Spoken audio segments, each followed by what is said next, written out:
ஹதரத் இப்ராஹிம் அலைஹிஸ்ஸலாம் அவரிடத்தில் உதவி வேண்டுமென்றால் நாங்கள் உங்களுக்கு உதவுவதற்கு தயாராக இருக்கிறோம், யா இப்ராஹிம் எங்களுடைய உதவி வேண்டுமா, நாங்கள் உங்களை பாதுகாக்கிறோம் என்று கேட்ட பொழுது ஹதரத் இப்ராஹிம் அலைஹிஸ்ஸலாம் அவர்களுடைய ஈமானிய வலிமையும் அவர்கள் அல்லாஹ்வின் மீது வைத்திருந்த அந்த தவக்குல் என்கிற அந்த நம்பிக்கையும் நாம் சிந்தித்து பார்ப்பதற்கு கடமைப்பட்டிருக்கிறோம்.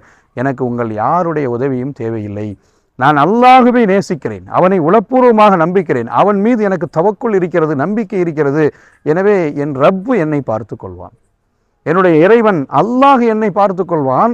அவன் என்ன செய்யட்டும், அவனுடைய உதவி எனக்கு போதுமானது, எனக்கு யாருடைய உதவியும் தேவையில்லை.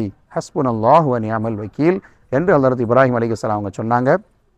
அதன் மூலமாக ஹதரத் இப்ராஹிம் அலைஹிஸ்ஸலாத்து வஸ்ஸலாம் நெருப்பு குண்டத்திற்குள் போடப்பட்டாலும் அந்த நெருப்பு கரிக்காமல் அவர்களுடைய அந்த ரோமத்திற்கு அது ஒரு பசுமை பூங்காவனமாக, ஒரு பூஞ்சோலையாக இருந்தது. என்ன